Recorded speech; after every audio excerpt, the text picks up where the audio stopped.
दोस्तों अक्सर ऐसा देखा गया है कि आपके साथ कोई भी केस होता है, आप परेशानी में हैं पर अपनी चीज़ों को आप कमेंट बॉक्स में जाकर डिटेल में मेंशन करना नहीं चाहते, तो उसके लिए एक सॉल्यूशन है। आप डिस्क्रिप्शन बॉक्स में जाइए, वहां पर एक लिंक है, लिंक पर क्लिक करते ही एक फॉर्म ओपन होगा जिसके अंदर की सिर्फ आपको अपना नाम, अपना नंबर, किस स्टेट से आप हैं, अपनी मेल आईडी मेंशन करनी है और जो नीचे बॉक्स डला है बॉक्स के अंदर मेंशन कर दें क्या आपका केस है या फिर क्या सलाह आप हमसे चाहते हैं या क्या जानकारी आप हमसे लेना चाहते हैं। आप उसमें मेंशन कर देंगे तो हम आपसे पर्सनली कांटेक्ट जरूर करेंगे और कोशिश करेंगे आपकी मदद करने की। जो भी आपने हमसे सवाल पूछे हैं या जो भी आपकी समस्या है उसका हम सॉल्यूशन आपको जरूर देंगे। दोस्तों इंसान की साधारण जिंदगी में भी जो अक्सर सुनने वाला एक अपराध होता है, धोखाधड़ी आप अक्सर सुनते हो। किसी के साथ धोखाधड़ी हो गई या किसी के साथ धोखाधड़ी किसी ने कर दी, उसमें दोनों ही मामलों में 420 का मामला आता है। आपने सुना होगा कि वो आदमी 420 है या फिर 420 उसने की है। 420 जो आईपीसी का एक सेक्शन है, वो एक ऐसा सेक्शन है जो रिलेट करता है धोखाधड़ी को। किसी भी व्यक्ति के साथ चीटिंग हुई या किसी ने किसी के साथ चीटिंग की, धोखाधड़ी की, उसके अंदर 420 पिक्चर में आता है। साथ ही क्या कहता है 417 आईपीसी, दोनों में ही अंतर जमीन आसमान का अंतर है। सजा के मामले में भी, जहां एक तरफ 7 साल की सजा है, एक तरफ सिर्फ 1 साल की सजा है। दूसरी ओर अरनेश कुमार का जजमेंट जब से आया तो उसमें 41A का नोटिस देना भी अनिवार्य हो गया। वहां भी जो धोखाधड़ी करने वाले लोग होते हैं बच जाते हैं। साथ में ही 66C 66D पिक्चर में कब आता है और क्या 120B आईपीसी भी 420 अगर किसी के साथ आपने की तो क्या लगेगा। अगर ऐसे मामले आपके साथ हो जाएं, अगर आप किसी भी 420 के मामले में फंसे हो, आपके अगेंस्ट एफआईआर दर्ज हुई है, तो कैसे आप उससे निकलेंगे, कैसे आप बेल लेंगे, किस तरह से केस से बरी होंगे। और अगर आप किसी पर 420 का केस करना चाहते हो, कौन कौन से सेक्शंस आपको और उस पर ऐड कराने चाहिए ताकि उसकी आसानी से बेल ना हो और आपका जो पैसा है उसकी रिकवरी भी हो सके। जरूरी नहीं कि आप जाओगे पुलिस स्टेशन तो आपकी एफआईआर दर्ज हो ही जाएगी। ज्यादातर पुलिस वाले अवॉइड करते हैं कि 420 की एफआईआर उसी वक्त काट दें। 420 पर आज और डिटेल में बात करेंगे अपनी इस वीडियो में, साथ में बताएंगे 417 के बारे में भी, 120B के बारे में भी, और भी काफी धाराओं पर हम डिस्कस करेंगे अपनी इस वीडियो में। हो सकता है कि आपके साथ कोई केस हुआ है या आप किसी पर केस करना चाहते हो, इस वीडियो से आपको बहुत मदद मिल जाए। वीडियो को पूरा देखें और अच्छा लगे अपने दोस्तों में शेयर भी करें। ज्यादा कुछ जानने के लिए 420 के बारे में दोस्तों बने रहिए हमारे इस वीडियो के साथ। नमस्कार दोस्तों, फिर एक बार स्वागत करता हूं आप सभी का अपने इस YouTube चैनल पर जिसका नाम है क्रिमिनल प्रैक्टिस और मेरा नाम है वीरेंद्र वर्मा। जैसा कि आप सभी जानते हैं, हम चीटिंग एंड फॉर्जरी जैसे संगीन केसेस पर डिस्कस करते हैं अपने इस चैनल पर और आपको बताते हैं आपके कानूनी अधिकार। अगर आपका भी नाम आया है किसी भी तरह के चीटिंग या फॉर्जरी जैसे संगीन केसेस में, तो हो सकता है कि ये वीडियो आपके बहुत काम का हो, इसके लिए वीडियो को अंत तक पूरा देखें। दोस्तों ऐसी बहुत सारी एफआईआर आपने देखी होगी या फिर एफआईआर पढ़ते होंगे। आप नए वकील साहब हैं या फिर अभी इंटर्नशिप कर रहे हैं या फिर आप कानूनी नॉलेज लेना चाहते हैं, सभी के बहुत काम की वीडियो है। कोई भी एफआईआर आपके हाथ में आई 420 को लेकर, तो 420, 419, 120B ये अक्सर होता है उस पूरी एफआईआर में। 506 भी कई बार लगा देते हैं और साथ के साथ में 66C और 66D ऑफ आईटी एक्ट 2000 जो एक्ट आया उसके सेक्शंस भी होते हैं। अगर आप किसी पर भी 420 का मुकदमा दर्ज करा रहे हैं तो मैं आपको बता दूं, अगर डॉक्यूमेंट के साथ भी किसी भी तरह से उसने छेड़छाड़ की है तो 467 मतलब 467 और 468 इनका भी अगर आप जिक्र कर देंगे तो सामने वाले की बेल आसानी से नहीं होगी और सीधा वो जाएगा जेल, अगर आपके साथ में कोई भी किसी भी तरह की धोखाधड़ी हुई है तो। अब दोस्तों बात यह आती है कि 417 ऑफ आईपीसी और 420 ऑफ आईपीसी दोनों ही धोखाधड़ी पर बात करते हैं, चीटिंग पर क्या कहता है 417 जिसमें बोलता है पनिशमेंट फॉर चीटिंग। इसमें सिर्फ और सिर्फ 1 साल की सजा होती है या फिर फाइन लगेगा या फिर दोनों भी हो सकता है। अब 420 की बात करें जिसके अंदर की जो सजा है, पनिशमेंट होगी 7 साल की, एक्सटेंड भी की जा सकती है, साथ में ही फाइन लगेगा और दोनों भी किया जा सकता है। अंतर क्या है, अंतर को समझ गया। मान लीजिए कि कोई व्यक्ति किसी को डायमंड्स बेचने के लिए गया और जो डायमंड्स बेचने के लिए गया वो सिर्फ कांच के टुकड़े थे, उसने डायमंड बनाकर उसको बेच दिया। अभी सिर्फ दिया है और चला गया, पैसे की डिलीवरी नहीं हुई, सिर्फ यहीं तक वो मामला था, तो ये मुकदमा 417 ऑफ आईपीसी बन गया। अब मान लीजिए उसने वही जो हीरे बनाकर जो बेच रहा था उस कांच को, उसने बेच दिया, साथ में कुछ पेमेंट भी ले ली लाखों में करोड़ों में। अब पेमेंट की डिलीवरी भी हो गई, वहां से वो चला जाता है। अब जब पता चलता है वो उसको बोलता तुमने तो मुझे कांच सब कुछ बेच दिया, पैसा वापस भी नहीं करता है और ये चीटिंग हो चुकी है, तो यहां पर 420 पिक्चर में आ जाता है।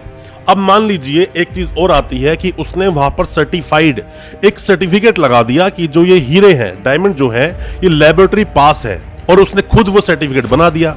तो यहां पर आ गया 467, मतलब 467, जिसके अंदर लाइफ टाइम इंप्रिजनमेंट का प्रावधान है। अगर किसी ने ऐसा किया है तो ये आपको जरूर ऐड कराना चाहिए। और जो लोग आपको बेचने आए थे वो हीरे, वो लोग 2 या 2 से ज्यादा थे, तो यहां 120 बी लग जाएगा। अब मान लीजिए कि पहले उसने आपको ऑनलाइन ट्रैक किया, ऑनलाइन ट्रैक करने के बाद में वहां पे साइन भी उसने कुछ बना दिए, मतलब ऑनलाइन तरीके से फ्रॉड में आकर फिर फिजिकली फ्रॉड हुआ, तो ऐसे मामलों में अब 66C और 66D भी पिक्चर में आ जाएगा। और जब यहां पर 66C और 66D ऑफ IT एक्ट 2000 जब ये पिक्चर में आएगा तो इसके अंदर भी 3 साल तक की सजा है। 3 साल तक की इसके अंदर सजा है, साथ में फाइन भी है। दोनों भी हो सकता है जब उसके अगेंस्ट कोई FIR दर्ज होती है। अब ये जो मामले होते हैं 420 के, मान लीजिए उसमें 467 नहीं था या ऑनलाइन फ्रॉड नहीं था, सिर्फ और सिर्फ 420 आपके साथ हुई। ऐसे मामलों में जब भी आप पुलिस स्टेशन जाते हैं FIR कटवाने के लिए, आपने देखा होगा पुलिस जल्दी से FIR नहीं काटती है। और मान लीजिए कि चलो FIR दर्ज हो भी गई, और वैसे तो FIR दर्ज आपकी होगी नहीं पुलिस स्टेशन से, आपको वकील साहब की मदद लेनी ही पड़ेगी। आप वकील साहब की मदद लेते हैं, आप कंप्लेंट देते हैं पुलिस स्टेशन में, DCP साहब को भी जाके कंप्लेंट देते हैं, उसके बाद आप जाते हैं 156(3) का सहारा लेते हैं। आपके वकील साहब जाते हैं कोर्ट में और जाकर वहां पे अपनी एप्लीकेशन डालते हैं। 156(3) दोस्तों के तहत आपकी जो FIR है दर्ज हो जाती है। ज्यादातर 420 के मामले में, सिर्फ अगर 420 का मामला है तो वो सारी FIR ज्यादातर 156(3) का सहारा लेकर ही FIR दर्ज होती है, SFR दर्ज नहीं होती है। और अगर ऐसा हुआ तो आपके वकील साहब को बहुत ही सूझबूझ के साथ अच्छे से कंप्लेंट आपकी बनानी चाहिए। आप कभी भी कंप्लेंट देने में जल्दबाजी बिल्कुल ना करें। जो इंसान आपके बार बार कॉल करने पर आपका पैसा नहीं दे रहा है, आपको क्या लगता है कि आपको नॉर्मल सी कंप्लेंट करोगे और पैसा मिल जाएगा? ऐसा नहीं होता। आप वकील साहब की मदद लें, कंप्लेंट बहुत स्ट्रांग बनाएं, अच्छे से अच्छी। कई बार ऐसी छोटी छोटी बातें होती हैं जो कि आप पकड़ नहीं पाते, पर वो वकील साहब पकड़ लेते हैं, और जो वकील साहब आपको कंप्लेंट बनाकर देंगे उसके आधार पर ही SHO साहब को कंप्लेंट दो, उसी की ही DCP साहब को दो, उसी कंप्लेंट को लेकर आप कोर्ट में जाओ। अगर आपने दे दी पुलिस स्टेशन में कुछ कंप्लेंट और 56(3) में जा रही है कुछ कंप्लेंट, तो वहां कॉन्ट्रडिक्शन क्रिएट हो जाता है। आप कभी भी किसी को भी पैसा दें बिना लिखत पढ़त के बिल्कुल ना दें। ऐसे बहुत सारे मामले आते हैं, किसी भी इंसान ने किसी को ब्याज पर पैसा दिया, उधार पैसा दिया, वो कैश में दे दिया, कैश में दिया तो मान लीजिए वो पैसा लगभग डेड है। आप कोशिश करें कि अकाउंट ट्रांसफर करें, और ऐसा होता भी है। लोग क्या करते हैं, किसी को भी 20, 25 या 50 लाख रुपए दिया, अकाउंट ट्रांसफर पेमेंट की, और फिर बोलते हैं कि अब आप हमसे एक MOU कर लो कि आप अपनी प्रॉपर्टी हमें बेच रहे हो। हमने तो ये भी देखा है कि लोग रजिस्ट्री तक लोगों के नाम करा देते हैं पैसा लेने के लिए, कि उधार पैसा लेते हैं और एक सेपरेट तरीके से एक एग्रीमेंट कर लेते हैं कि पैसा ब्याज पर लिया है, वो पैसा हम वापस दे देंगे। जब सामने वाला आपको पैसा नहीं देता तो यहां ये डॉक्यूमेंट्स बहुत काम आते हैं पैसा निकलवाने के।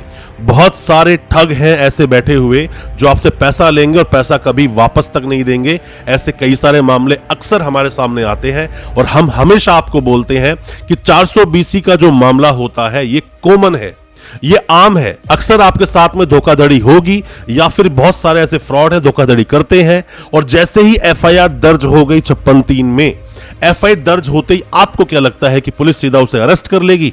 ऐसा बिल्कुल नहीं है। ऐसा इसलिए नहीं है क्योंकि अरनेश कुमार का जो जजमेंट आया उसमें बताया गया कि 7 साल जो ये खासकर चीटिंग के, जो सिर्फ चीटिंग लगी है, 467-68 नहीं लगा है, 467 जरूर लगवाना चाहिए फॉर्जरी के साथ भी, तो उसकी बेल नहीं होगी। पर सिर्फ अगर 420 का मामला है तो जैसे ही पुलिस स्टेशन उसको बुलाएंगे, उसको 41A का एक नोटिस देंगे। 41A का नोटिस एक प्रावधान है कि पहले आप नोटिस दोगे, और तभी जब पुलिस स्टेशन जाता है वो व्यक्ति जाकर सेटिंग वेटिंग कर लेता है, रसूख अच्छा होता है, पैसे की पावर होती है, और फिर उस मामले में कुछ नहीं होता। बट इस मामले में आप क्या करें, आप ये भी जान लें कि आपको क्या करना है कि अगर ऐसा मामला हुआ, पुलिस सेटिंग कर ली, तो पहले तो SHO साहब को बार बार अप्रोच करें और बोलें कि फर्दर इन्वेस्टिगेशन करें, इस बंदे को अरेस्ट करें। नहीं मानते हैं, डीसीपी साहब जाएं, एसपी है आपके एरिया में, एसपी साहब के पास जाएं या कंप्लेंट करें।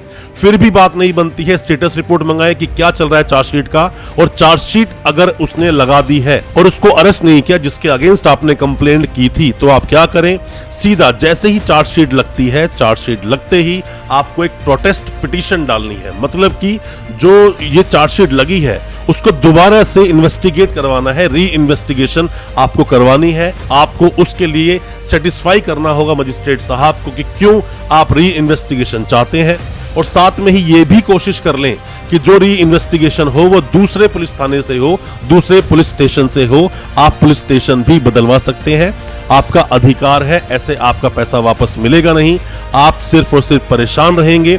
और जो ठग होते हैं, ऐसे धोखाधड़ी करने वाले जो लोग होते हैं, उनको और मनोबल मिलता है और लोगों को ठगने के लिए। आपके साथ ऐसी कौन सी घटना हुई है, आपके साथ क्या घटना हुई है और आप हमसे क्या एडवाइस चाहते हैं? आप कोई भी किसी भी तरह की अगर एडवाइस चाहते हैं, आप हमें कमेंट बॉक्स में अपना सवाल पूछें। और अगर कोई केस डिस्कस करना चाहते हैं तो अपनी एफआईआर को शेयर करें हमारे साथ, हमें व्हाट्सएप करें, हो सकता है हम उसमें आपकी कोई मदद कर सकें। और दोस्तों, अच्छा लगा हो आज का वीडियो, हमारी इस वीडियो को ज्यादा से ज्यादा अपने दोस्तों, परिजन, परिवार में शेयर करें ताकि वो भी अपने आप को कानूनी जानकार बना सकें। और हमारे चैनल को सब्सक्राइब करना बिल्कुल ना भूलें, साथ में लगा बेल आइकन जरूर दबा दें ताकि इसी तरह की लीगल अवेयरनेस की वीडियोस हम आपके लेकर आ सके सबसे पहले। बहुत बहुत शुक्रिया दोस्तों, धन्यवाद हमारी इस वीडियो के साथ बने रहने के लिए।